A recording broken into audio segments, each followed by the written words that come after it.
Hey, happy day. Politics. It has an impact on the way we live and how we live and where we live and everything every day. Look at the price of gold. Look at the price of so many things, but look at gold in particular. It has now soared well past $4,000 an ounce. Wow, that's a lot of dough. A couple of years ago it was what, 12, 1,300, 1,400, and etc. Last year in the $2,000 range. More than $1 billion a day trades in jewelry, gold jewelry. $1 billion a day. Wow, that's a big number. Why is that happening? Well, the old Trumpster, he's kind of doing that. Lots of talk about gold and where it's going to go and why. Gold standard. Will we ever get back to the gold standard? Hey, if we did, an ounce of gold would have to be worth upwards to $66,000 an ounce. Wow, President Nixon got rid of the gold standard back in the 1970s. Just sharing some info for you there. And let's look at New York and the boom. There's a lot of crime in New York and it's been against the law because of Democrats. Those administrations say, it's okay. Bad guys can have guns, good guys cannot. You cannot defend yourself, right? They used to get upwards to, 300 applications a year for a concealed carry permit. And that was it, because it was wasn't a shall issue state. They didn't have to issue if they didn't want to, a permit. And even the ones that they actually did issue, it was a big process. But now the Supreme Court opened it up not long ago, a couple of years ago, and now they're getting tens of thousands of applications, tens of thousands. Of course they are. People want to protect themselves. Boomity boom. Shouldn't just be the bad guys that have the right to have a gun. They do have a right, by the way, because that's their business. Hey, New York. Keeping with New York. And this, what's her name? James, the New York Attorney General.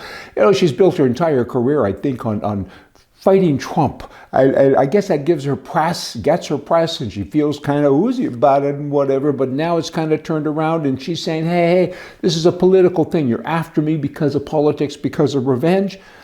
Maybe, you should be revenged for all the things that you've done, but it's actually about facts, because the things that you said, James, that Trump did bad to him, you've done. And apparently it's kind of black and white. I've seen the documentation and certainly would appear you're guilty. But all the left talks about is Trump is coming after us out of revenge. Get over that. Why don't you talk about the facts? Are there any facts? Because you've done bad things, right? You lied under oath and and getting mortgages and so on. But that's okay if you do, but nobody else can. Back to the boomity boom in Florida. They just recently have passed a law saying that there's open carry, which means you can carry a firearm in open view. Many states have that already, Nevada and quite a few others, and Arizona, Texas, and so on. And Florida, it's interesting because some people are pushing back, but many are not. Because again, so what? I see guys driving motorcycles around and they have guns in their hip, and I've seen women in grocery stores with a gun in their hip. You get used to it. I got to shake the old Canadian mentality somewhat. I get that, but the other side on the right of the brain, the American mentality gets it and understands it. And there ain't no problem with it, right? So, but store owners have the right, and restaurants and so on have the right to post signs and say, no guns in my place. And here's a grocery store chain. They have 882 stores in Florida called Publix. And they now said, hey, you all can carry a gun in our store. So they have signs up. They're encouraging people. It's open carry, concealed carry, do whatever you want, because the bad guys already are armed. So if you good guys want to come into our stores, the more the better. Because when you see a person with open carry, they have to pass a test, a background check to get the gun, right? They're a good guy. A bad guy doesn't walk around like that, I don't think. He might try to slip through the cracks. But in any event, that's what's happening. And they're saying, like many other retailers, what's the problem? We want good guys at our place showing firearms, because then bad guys don't come in. They see a good person shopping with a gun. I don't think I'll try to rob this place. Hey, now let's talk quickly about salaries and football and baseball. And these guys make an enormous amount of money, and I don't care. That's capitalism, or is supposed to be. And you want to pay somebody an outrageous amount of money, that's your business.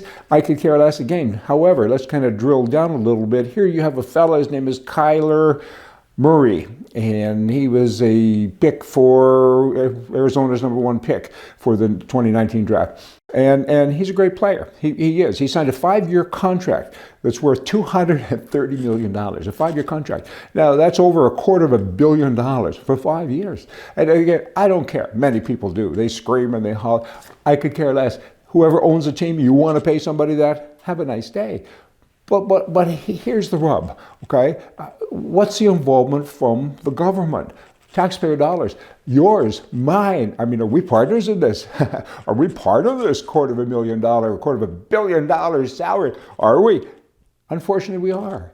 That's kind of sad. I mean, there's stadium subsidies and all these community initiatives, and there's so many things, and tax holidays and checks.